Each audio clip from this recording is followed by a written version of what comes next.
আলাইকুম। Hello viewers, আপনারা কেমন আছেন? আশা করি ভালো আছেন। আমি এখন আমার কাজের শুরুতে বের হয়ে যাচ্ছি। বাসায় আবার আসতে হলো, গেটের চাবিটা রেখে চলে গেছি। আমি আমার কাজের শুরুতে এখন চলে যাচ্ছি বাইরে।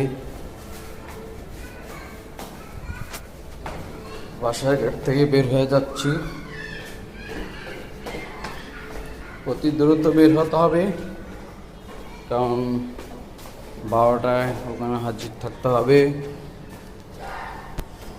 আপনারা দেখতে থাকুন আমি পায়ে হেঁটে কত দ্রুত আমার কাজের স্থানে যেতে পারি বাসার থেকে।